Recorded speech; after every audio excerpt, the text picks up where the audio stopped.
Aiwa sales Kasaragod, Kanhangad, Mangalore. യു പിയിലെ BJPയുടെ പ്രതീക്ഷ എന്ന് പറയുന്നത്, ഏക പ്രതീക്ഷ എന്ന് പറയുന്നത് വോട്ട് ഭിന്നിക്കും എന്നുള്ളതാണ്. അതായത് കോൺഗ്രസും കൂടി സ്ഥാനാർത്ഥിയെ നിർത്തിക്കഴിഞ്ഞാൽ മഹാസഖ്യത്തിലേക്ക് പോകുന്ന വോട്ടുകളൊക്കെ ഭിന്നിച്ച് അതിലൂടെ ജയം കാണാനുള്ള ഒരു തീരുമാനമാണ് BJPക്ക് അവിടെ ഉണ്ടായിരുന്നത്.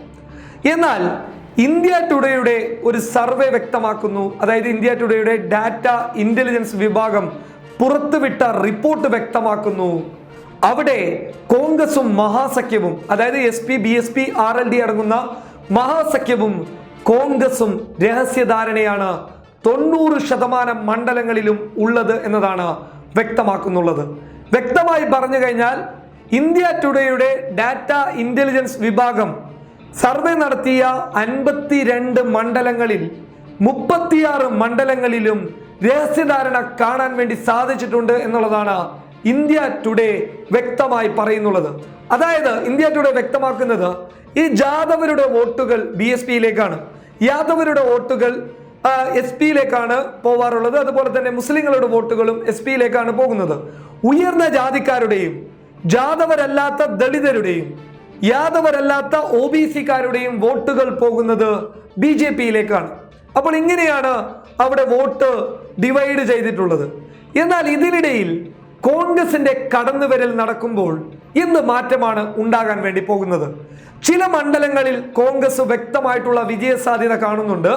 എന്നാൽ വിജയസാധ്യത കാണാത്ത മണ്ഡലങ്ങളിൽ കോൺഗ്രസ് ഒരു രഹസ്യധാരണ നടത്തിയിട്ടുണ്ട് എന്നുള്ളത് യാഥാർത്ഥ്യമാണ്, തള്ളിക്കളയാൻ പറ്റാത്ത യാഥാർത്ഥ്യം. വ്യക്തമായ കാര്യം പറയാം. കോൺഗ്രസ് 17 സ്ഥാനാർത്ഥികളെ നിർത്തിയിട്ടുണ്ട്.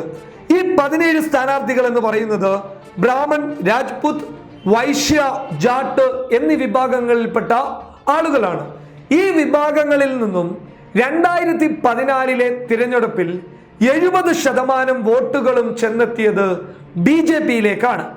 പക്ഷേ ഇപ്രാവശ്യം കോൺഗ്രസ് BJPക്ക് വിജയസാധ്യതയുള്ള മണ്ഡലങ്ങളിലൊക്കെ ഈ വിഭാഗത്തിലുള്ള ഈ ജാതിയിലുള്ള ആളുകളെയൊക്കെ അവിടെ നിർത്തുമ്പോൾ ആ വോട്ടുകൾ ഭിന്നിക്കുകയാണ്. അങ്ങനെ BJPയുടെ വോട്ടുകൾ ഭിന്നിക്കുന്നതിലൂടെ മഹാസഖ്യത്തിന്റെ സ്ഥാനാർത്ഥിക്ക് വിജയം നേടാൻ വളരെ സിമ്പിളായി സാധിക്കും എന്നുള്ളതാണ് ഇന്ത്യ ടുഡേയുടെ വിലയിരുത്തൽ.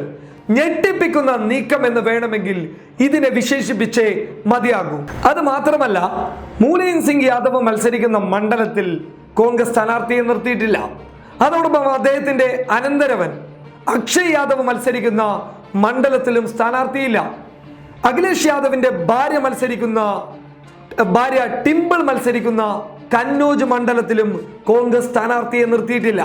ഇതൊക്കെ മുന്നിൽ നിർത്തിയാണ് ഇവിടെ ഇന്ത്യ ടുഡേയുടെ റിപ്പോർട്ട് പറയുന്നത് കോൺഗ്രസും മഹാസഖ്യവും രഹസ്യധാരണ നടത്തുന്നു എന്നുള്ളത്. അതോടൊപ്പം RLDക്കും വ്യക്തമായിട്ടുള്ള പരിഗണന കോൺഗ്രസ് നൽകിയിട്ടുണ്ട്.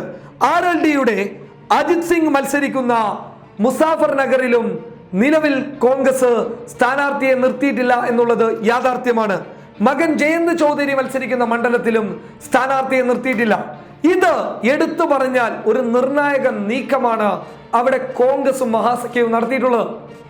പകരം കോൺഗ്രസിന് വിജയസാധ്യതകളുള്ള മണ്ഡലങ്ങൾ, ഈ മണ്ഡലങ്ങളിൽ മഹാസഖ്യത്തിൽ നിന്നും തിരിച്ചും സഹായം ഉണ്ടാകുന്നു എന്നുള്ളതാണ് ഇന്ത്യ ടുഡേയുടെ റിപ്പോർട്ട് വളരെ വ്യക്തമായി പറയുന്നുള്ളത്. അതായത് BJPയുടെ വോട്ടുകൾ രണ്ടായി മാറ്റിയെടുക്കാൻ പ്രാപ്തരായിട്ടുള്ള ആളുകളെയാണ് ചില മണ്ഡലങ്ങളിൽ കോൺഗ്രസ് നിർത്തിയിട്ടുള്ളത്.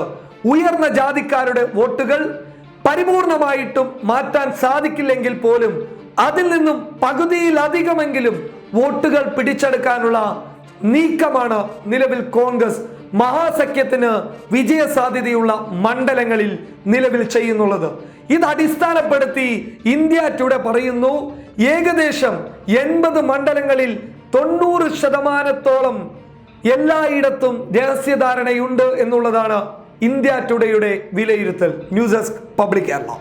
Aiwa sales Kasaragod, Kanhangad, Mangalore.